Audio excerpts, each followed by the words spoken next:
For almost 30 years, Voller Law Firm has been winning serious injury and death cases for clients. They have collected millions of dollars on behalf of their clients and belong to the prestigious $1 Million Advocates Forum. When insurance or a wrongdoer won't pay for what they took from you, go with an award-winning firm with a track record of results. At Voller Law Firm, results matter. Make sure you go with lawyers that have the experience, ability, and financial power to hold those that hurt you accountable. Put your trust in Voller Law Firm. Give them a call at 662-323-0083. You're listening to Thunder and Lightning on SuperTalk Mississippi, covering Mississippi State sports like nobody else. With Sports Talk Mississippi's Brian Hadad and Robbie Faulk of On3 Sports. Now get ready for Thunder and Lightning. It's Thunder and Lightning here on Super Talk Mississippi. Brian Hadad and Robbie Faulk here with you on a Friday morning, the last Friday before the start of Mississippi State's college football season. Thanks for joining us here at supertalk.fm or wherever it is that you get podcasts from. Appreciate you guys out there, our great listeners, especially our service minimum out there taking care of us. We want to thank our sponsors over at Strange Brew Coffee House and Churn and Spoon Ice Cream. Start your day the right way with a trip to the drive-thru over at Strange Brew Coffee House here in Starkville or at Brupolo over in Tupelo. It'd be a little weird, Robbie, if Brupolo was in Jacinto. It would be a little weird. Wherever you are in our great state, you can enjoy Strange Brew Coffee each and every morning. It's just a click away at strangebrewcoffeehouse.com. The Mississippi Beef Council wants to remind you that beef, it is what's for dinner. If you're cooking out this weekend, nothing beats the sizzle of beef on the grill. If you're watching Kansas State and Iowa State and the start of the college football season, maybe you want to watch a little UNLV. You want to see our old friend Dan. He's out there. He's coaching it. He's going to be a pretty good team. Yeah. Well, you make sure you've got beef on the grill. Beef is the star of everybody's cookout. Enjoy a great weekend of college football with beef. Beef, it's what's for dinner. Thanks to our friends, the Mississippi Beef Council. College Corner, collegecornerstore.com. That's the place to find the maroon and white merchandise that you're looking for. It's almost the start of the season. You got to have new gear to wear. You want to get new interlocking gear to celebrate all the good news we've had lately. Get it at College Corner. 2 locations in the Jackson area, Ridgeland by Fleet Feet, Florida by the Half Shell, or you can shop online at collegecornerstore.com. Restaurant Tyler is Starkville's flagship restaurant for lunch, dinner, or Sunday brunch. The best meal in town, always at Restaurant Tyler. If you are going to be in Starkville anytime soon, around lunchtime, around dinner time, I can't stress enough how much you need to go get a meal at Restaurant Tyler. It's the best around. We love going there for lunch and for dinner. And Robbie is a massive Sunday brunch fan. I'm not much of a Sunday brunch guy because Robbie's out and about at that time. I am not. So that's fine. I'm not. I eat lunch more often than I do the brunch. Yeah, it's more lunch for you than brunch. I agree. I'm usually there about noon, a little after noon. Yeah, see, I think brunch ends at like 11:30. Yeah, if it's after 11:30, you're eating lunch. If it's not like around 11, yeah. Even if you get breakfast items, it's still lunch. It's lunch. Yeah. But they do have an incredible brunch. I personally am going with the Mississippi River biscuit. If I'm going to Restaurant Tyler and I'm getting a brunch item, that's the way to go. But they have pancakes, they have waffles, they have omelets. It's amazing. And then they have, of course, the Blue Plate menu. So you can't beat it. Can't go wrong at Restaurant Tyler. Priority One Bank, 16 locations to serve you throughout central Mississippi. Let PriorityOneBank.com be your guide and show you not only how they're going to help you invest and manage your money, but how they're going to help you prepare for the future. Now more than ever, when you have questions about your money, you need answers. You need a bank that provides a level of service that you're only going to get at Priority One Bank. Let Priority One Bank make you their priority. My apologies for any sound quality issues today. As you can tell, I'm not in the Super Talk studios. I'm still down here in Hattiesburg, where I'm going to be leaving in a couple of hours to head down to Perkinston, Mississippi for our remote today at Mississippi Gulf Coast Community College. So I'm here in my hotel room. So, I did make the bed. I did do that because otherwise, I appreciate that. I felt like that would have been. I can't stand seeing the unmade bed behind me. I made it the best I can. So it's back there. So, a little later in the show, we're going to talk about the massive news surrounding Starkville and the reimagining almost of the Cotton District, the entrance to the Mississippi State campus, and all of the big news coming from the city of Starkville yesterday.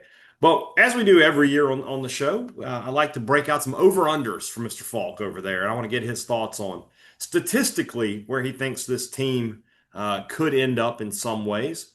And I've got, how many do I have total here? I've got three, six, I've got nine. I've got nine over-unders.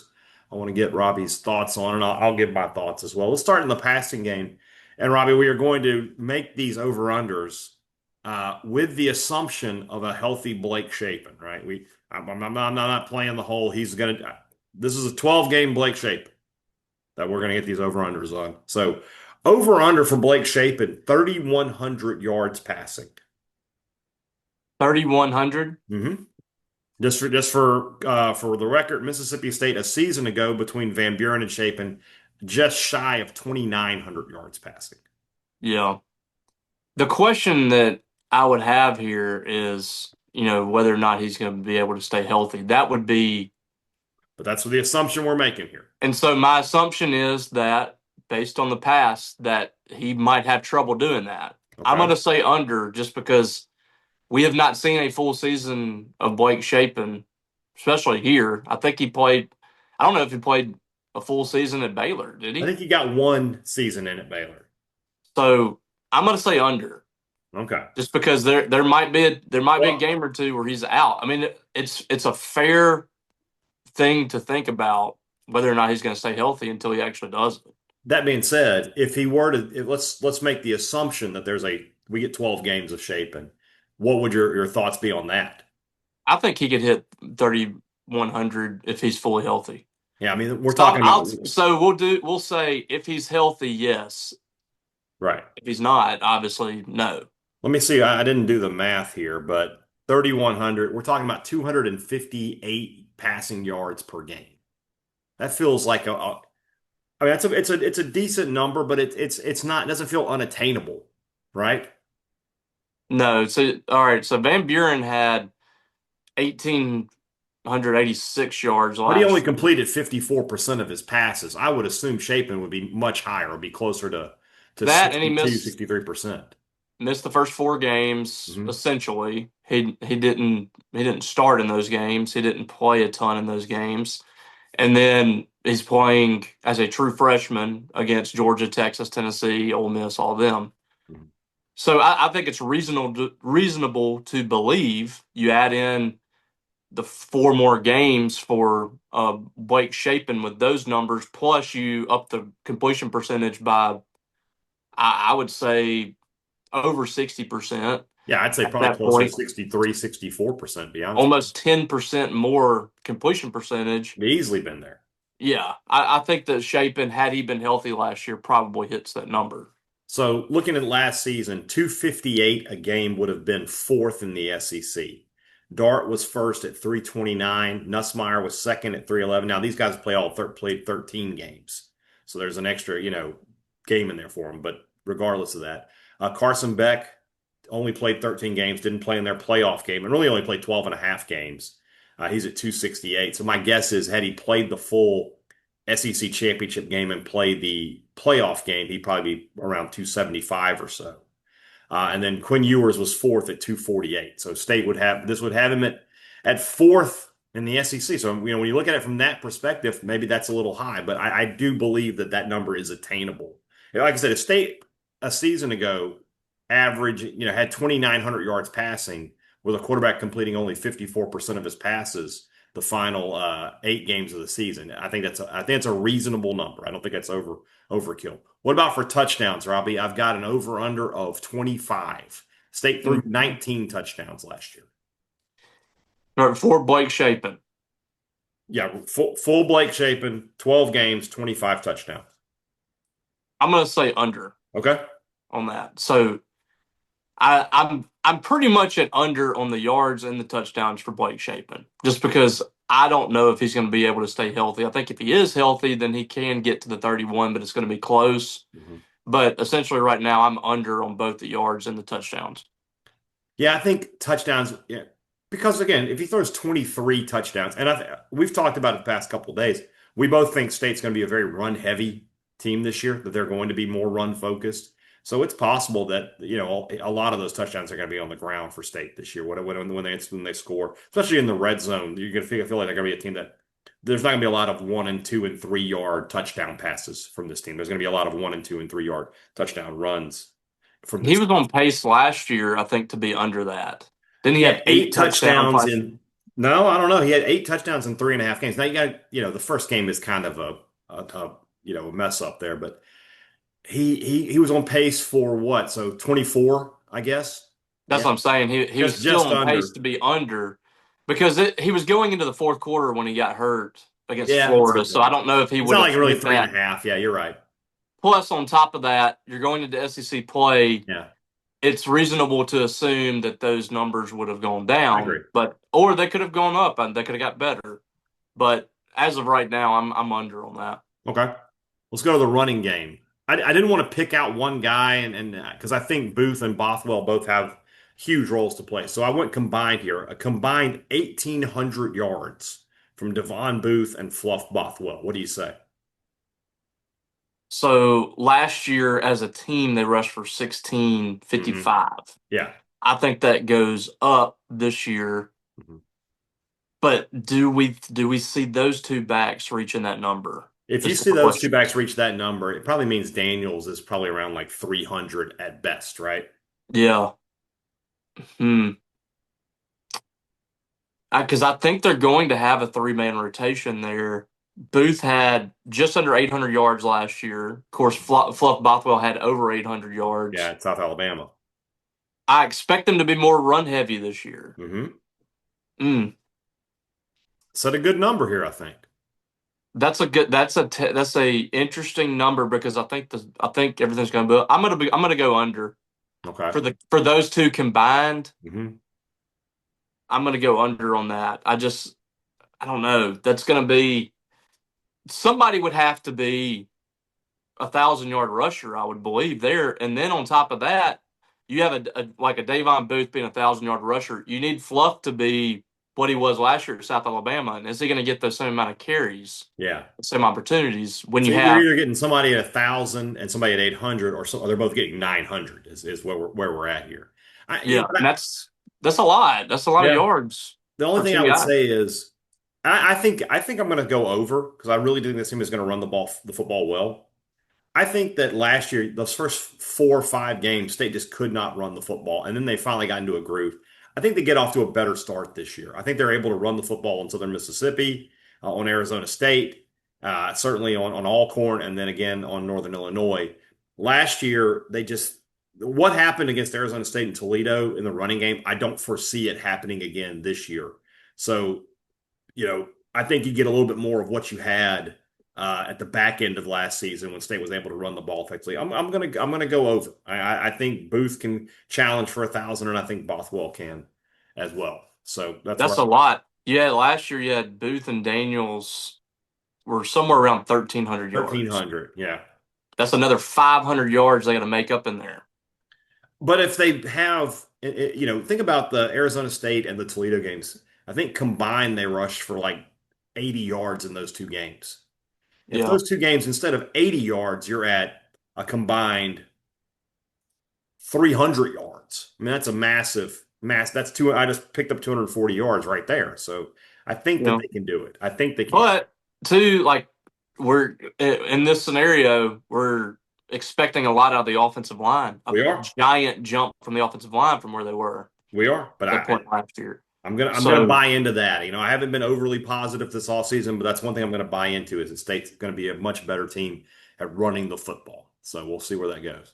All right, receiver. I don't want to name names. So I don't know who that guy's gonna be. I just don't. So what I put was leading receiver over under 75 catches. Okay, my leading receiver that I picked in the media poll, I believe, was Anthony Evans. Yeah. So that's a lot. Last year, Kevin Coleman had 74, so I'm going to go under. Go under. Okay. Yeah. You just think it'll be spread out more, or you just I think think it'll be just spread happen? out more. I don't know yet if Anthony Evans is Kevin Coleman Right. because Kevin Coleman was kind of a revelation last year. We kind of we found out a lot about him.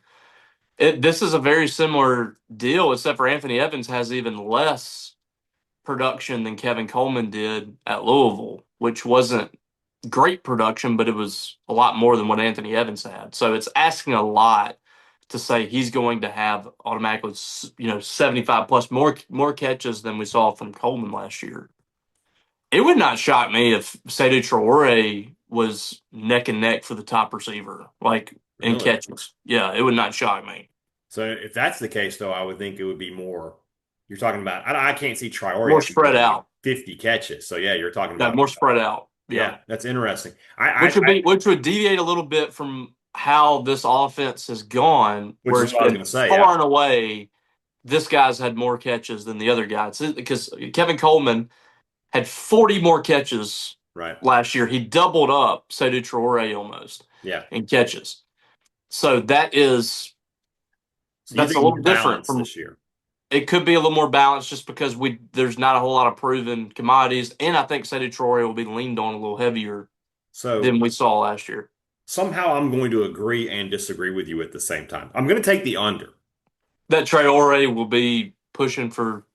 No, no, no. Just I think that there will be one receiver that pulls away just because it's always been that way in this offense. There's always been one guy that has a lot more catches than everybody else. But I could see, and let's say it's Anthony Evans, and that's who I think it's going to be too, because he's playing that slot position, which is the key position in this offense.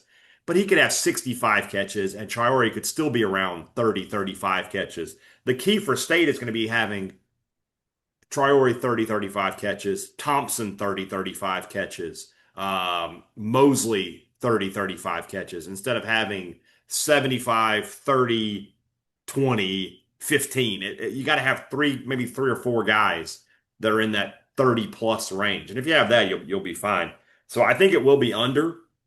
75 is a lot of catches. I mean, we're talking, basically 7 catches, or like 6.5 catches a game, something like that. So that's a big number. But at the same time, Coleman last year, there's another side of this, though, Robbie, we just kind of talked about.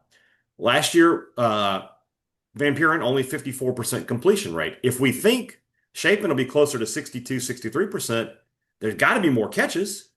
So that's one way to look at it. Think about how many short passes that Van Buren kind of put in the dirt last year to Coleman.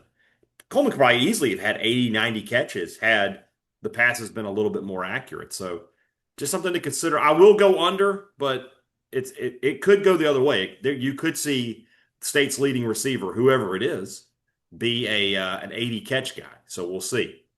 On that note, let's stay on the receiver and go 1,000 yards. The State have a 1,000-yard receiver this year. Coleman was at 9 something last year.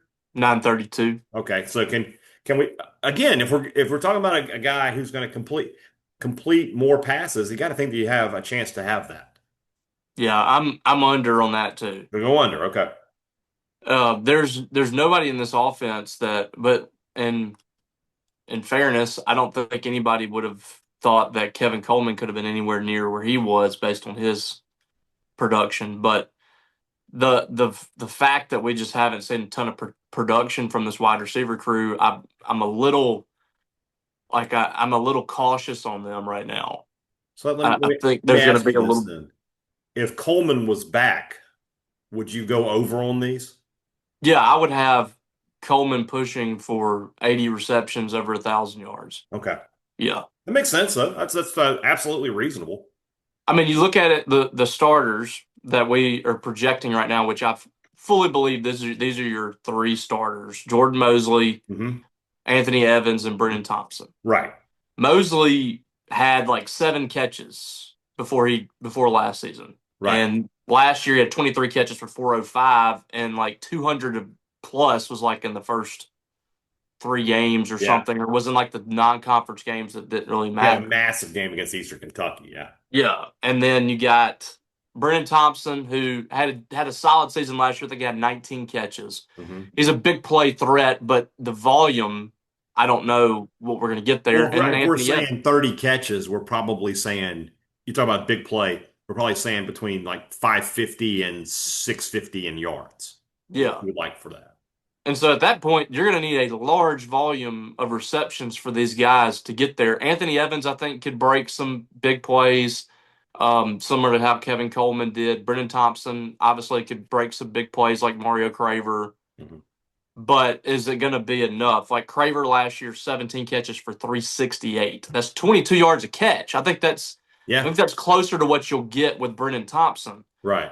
But how many catches is that going to be for Brennan Thompson? Brennan Thompson's going to need to have 50 plus catches. Yeah, if he wants to get 1,000, yeah. Yeah, so the it's 1,000-yard guy is the slot guy, the guy who we think catches 60 to 70 passes. volume guy. Exactly. Exactly. All right, last one from the receivers, 8 touchdowns. How many did Coleman have last year? 6. He should have had 7. I swear to God he got in on the Egg Bowl. I still can't get over the fact that he didn't score there. I would say a guy like Sadu would be a guy that could be one of your top touchdown guys. Yeah. He only had 1 last year. Yeah. That was disappointing that he should have been a bigger red zone target than he was. I'm going to go under on that too because the point you made earlier about the touchdowns from Blake Shapen, I think a lot of when Mississippi State gets inside the 5, I think a lot of that's going to be running the football. So I think that's going to steal away a lot of touchdowns as Davon Booth, Fluff Bothwell, Johnny Daniels is going to finish off drives. This offense has a lot of big play capabilities that gets the ball down inside the 5 and they finish it off on the ground. So I think that's going to be a lot of your touchdowns are going to be coming from the ground game. They had 19 passing touchdowns last year. Right. And they had 19 rushing touchdowns last year. Very balanced. But I think that the rushing switches a little, yeah. I think the rushing goes up this year. Yeah. Closer to 25, 28 touchdowns. Yeah. And the passing probably is somewhere around 20. Yeah, I agree. Okay. Let's switch over to defense. Got a couple here. Got 3 of them here. For tackles, let's start it up with let's just do Isaac Smith. 110 is his number. What do you think? For tackles. I think that his tackles are going down this year because there's going to be more people cleaning up the play in front of him. So I'm going to go under. I think he'll push for 100, but he's not going to have the year he had last year because he was having to make. It felt like every tackle because there's nobody else that can make the tackles. I think State's got more help in the front 7. So some of my unders have been kind of a negative. State's going to take a step back in certain areas. But it's not about taking a step back, Robbie. It's about you think there's more balance. You think there's more guys who can contribute this year. So I think it's a great thing if Isaac Smith doesn't have 127 tackles this year. If he comes down to 90 tackles, which is a lot less tackles than he had last year, that's good for the Mississippi State defense because there's more people involved and they're not missing tackles. They're not getting trucked, and he's having to come in and clean it up. So I'm going under. I'm going to go under as well. It's not I didn't think it's like a big under. I don't think he's going to be sitting at like 75 tackles. He may only just be at like 100.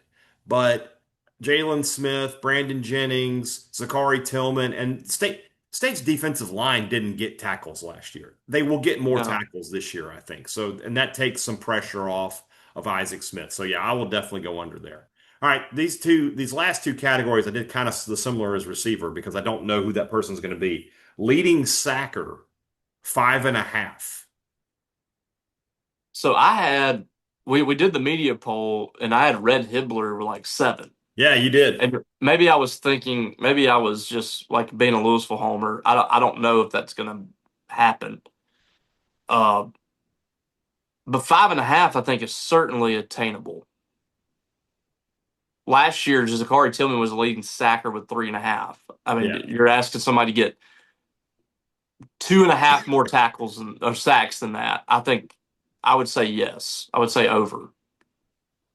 So I had Zachary Tillman at 5.5 in my on my media poll. So I think it's going to be like right at it, basically. So I'll say over just on the off chance they get an extra half sack there. I appreciate you, by the way, admitting that you are a total Winston County homer. It's okay. I respect it. I like, love the good folks in Sometimes, Winston I County. mean, sometimes it gets the best of me. I feel like even people call you and I fanboys of Mississippi State, whatever. Right. Everybody knows where our alliances are, but you and I can both look at things right down the middle. Right down the middle. And normally I can look at this down the middle too, but I think I was maybe a little too A little giddy too. about Red Hitler. It's all right. It's okay. It's all right. So we're both going to say over on that one.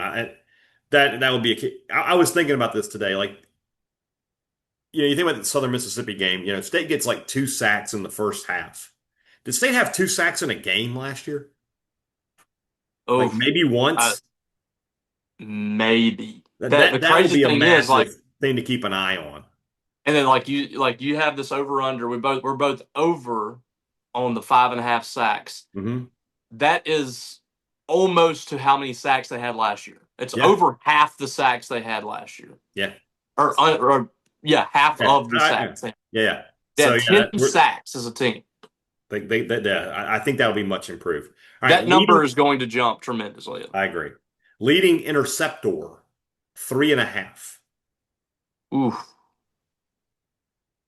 I must say under. Yeah. Pretty sure State's leading interceptor last year had 1. So It was like 6 guys. It was 7 guys tied with 1. do you realize how hard that is to do? To not have somebody luck into a second interception? The interesting thing is it came from like every position group except Mhm. for the defensive line. Yeah. They couldn't get lucky and tip one up in the air. Yeah. Yeah, that's tough to do. 4 interceptions is what you're asking right Yeah. there. That's Still want to put that's a half on. I guess I put it with sacks, but you hear sack. Half sack is a real stat. Half interception is not. So. well, I mean, we do win totals and it's like 3.5. Oh yeah, Like, yeah, I mean, yeah. it's But I'm talking it's about just the this gambling exercise. Yeah, I mean, yeah, that's a good season for Emmanuel Forbes. Yeah. So yeah, I'm gonna go under. Okay. I'm going to go under as well, but I think State will have more. Let me put it like this. I think State will have multiple guys with multiple interceptions this year. I Yeah, think you have 2 or 3 guys that have at least 2 interceptions this year. That would go a long way. So, all right. I think based on what we've said here, I think it lines up more with an optimistic outlook, I think. Even though we were saying we were under on some of these numbers, we're saying it's because there's more balance throughout the lineup. It's not they're just relying on this one guy. So maybe that came across a little optimistic. I don't know, especially for me, who's got a 4-8 prediction out there. But as we've said before, my 4-8 prediction lies entirely with the fact that I'm not sure about how much improved this defense is going to be. So right. we shall see. All right, let's move into the last part of the show here. That's brought to you by. It's the last part of the show of the off season. When we do our show for Monday, we're talking. That's game week. It's game week. So let's do the last part of it. That's brought to you by our good friends over at Two Brothers Smoked Meats in the heart of the Cotton District and the Older Brother right next door. 2 fantastic restaurants in Starkville. You're going to be in Starkville this football season. You're going to be enjoying yourself. Two Brothers is a great pregame spot. It's a great postgame spot. If you want to get in there, watch college football, big screen TVs all around, fantastic food, great beers. It's all right there for you at Two Brothers Smoked Meats. This football season, I want to see you there at Two Brothers Smoked Meats and the Older Brother in the Cotton District. Great products, great service. Every business likes to promise it to you. They deliver it to you at Advantage Business Systems. That's what they've been doing for 50 years. When you need technology for your business, the place to call is Advantage Business Systems. They've got the top name brands that you're looking for, but more importantly, even the top name brands have a moment of trepidation where something goes wrong. That's when you need to know you can call your provider and say, "Hey, this isn't working. Can you come fix it?" And you know they're going to be there for you. And that is exactly what Advantage Business Systems has been providing for 5 decades to their customers here in the great state of Mississippi. So call them today, 601-362-9192, or visit them online, absms.com. Find out how Advantage Business Systems will help your business do business.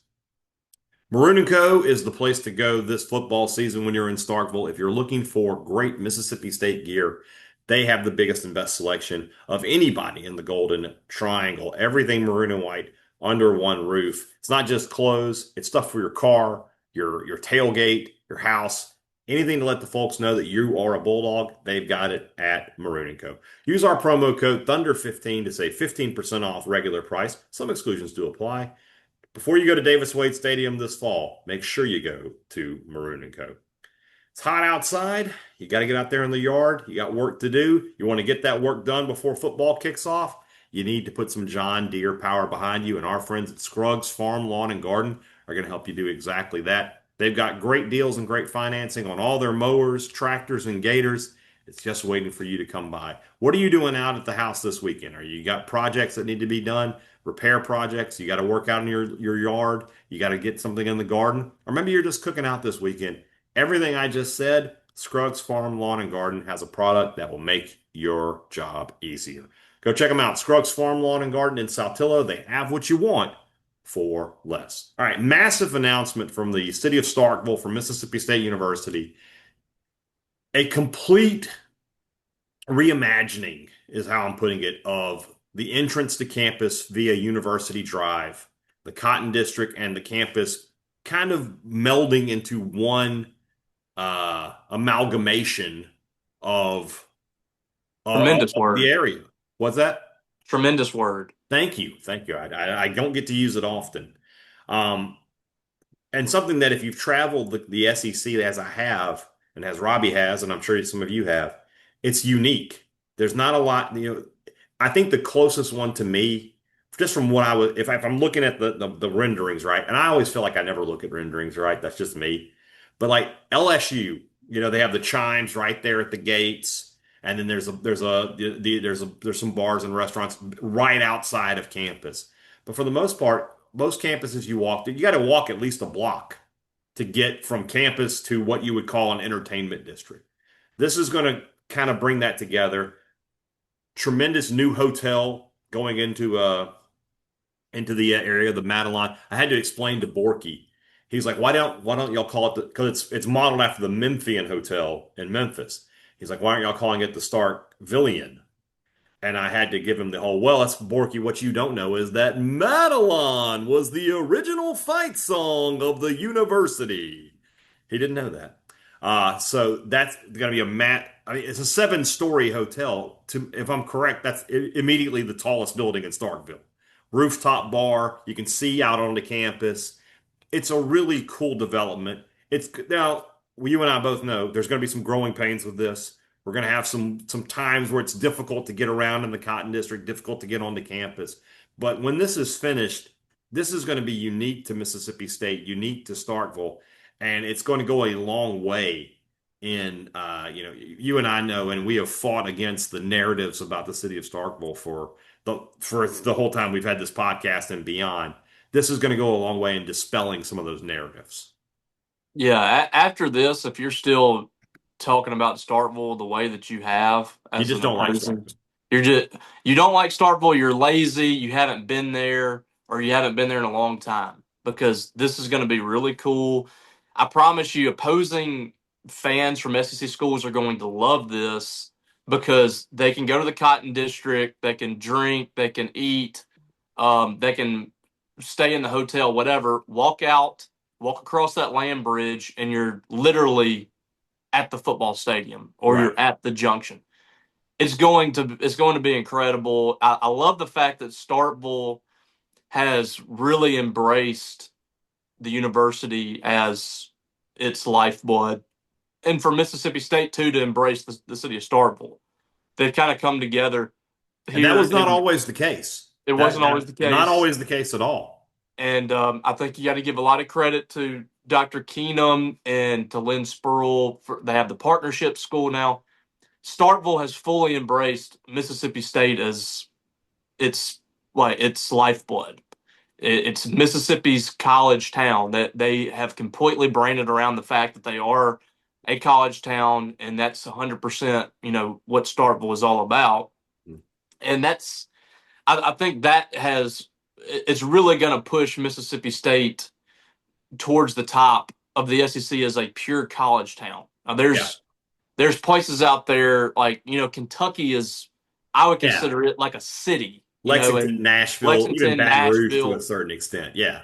Yeah, like Mississippi State is in the middle of a college town. Like it is, without the college, Starkville would be nothing.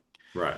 And I love the fact that they are really like pushing forward every step of the way here. We're doing the revitalization projects of 182. Downtown is becoming more walkable, and it's going to be this kind of a beautification project there that's going to merge downtown into the Cotton District. It's just everything right now. Like it feels like there's a ton of momentum with the city of Starkville and with Mississippi State. It's like we talked about yesterday. Like if you could just get football, Let's get it right. if you could just get it to 6-6 this year somehow, if Everybody's you could happy. somehow, some way get to 6 wins and just get a little bit of momentum going with football, it feels like things are about to explode. Yeah. You got to, and Starkville. The great thing about Starkville is it's not really landlocked. Right. You have a lot of potential to continue to expand this. Right. There's And still all that out in the bypass the area. bypass, we're seeing now there's things that you could do even in the Cotton District area with what they're doing here with this little district, that you could, there's so many things that you could do in the city of Starkville to continue to grow it. The landing kind of showed the way here. Don't build out, build up. Build up. And Yeah. and there's, you look at what Nashville has done with these 3-story bars. Starkville can do that same thing.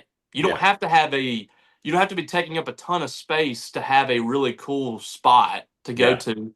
And that's what the hotel, and I'm sure the shops that are coming in, the restaurants, there's going to be limitless potential here. You got the Grant Library. I'm not sure when the construction starts on that, but it was included Yeah. in that project and looks to be the renderings that we were able to see on Maroon and White Daily a couple of months ago that we talked about on this show. Just an incredible museum, library, whatever you want to call it, that could bring in, I think, a lot of people from out of town coming to visit that spot, and it looks like something straight out of Washington, D.C. Yeah. So that area is going to be incredible. You and I saw some renderings for something in that area a couple years ago that I was upset didn't go through. Right. And I really wish that would have. But this looks unbelievable. I think they did this right.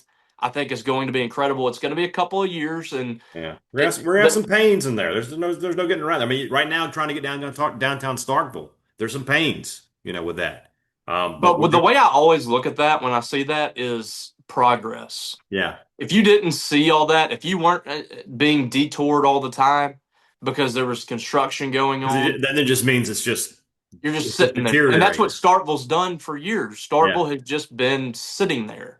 Yeah. And finally, you have people that are here that want to push this thing forward. And I think it's both young and old. I know a lot of people that want to move back to Starkville that have moved out that didn't have opportunities. Yeah. And they've moved to Starkville and they're setting their roots here. People are investing in the city of Starkville. They're investing in this area in Mississippi State. There's a lot of progress happening here. I hope it continues because there's so much potential. And I just feel like people have always said you can't do that because it's never been done here. And we're finding out that you absolutely can do that in Starkville. Starkville can be a ton better than what we see right now, and I like the progress that they're making.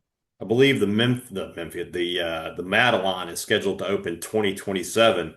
Assuming we're still alive and healthy at that point, I offer our services for a live broadcast of Thunder and Lightning on the rooftop there on opening night. They're just throwing that out there to you. Can you imagine the backdrop of Davis Wade Stadium from the top of that roof?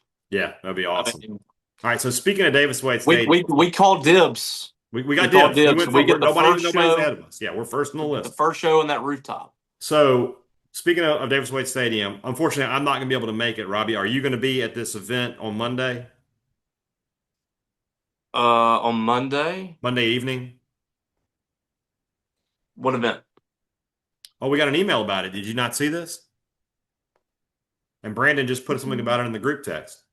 Oh, So, all right, I I guess thought I'm that was breaking news here. Saturday. No, it's Oh, it Monday. is Monday. Yeah. Monday, are you going to be there? Yes. Okay. The media is getting a tour of Davis Wade Stadium to see all of the upgrades. They're going to put the LED lights into motion. It's because we're supposed to be there at 7:30. I will not be able to make it. Sports Talk Mississippi is live in Senatobia at Northwest Community College. I won't be back in time, but Robbie will be there, so he'll have a report on that for us. He's going to get to see all the LED lights in action and some of the other stuff that's available. So that'll be really cool. And I guess I'll have to wait until September 6th to get my first taste of that. But it should be a lot of fun and really cool. So we'll talk about that. I guess that'll be on Tuesday's podcast. Next week is game week.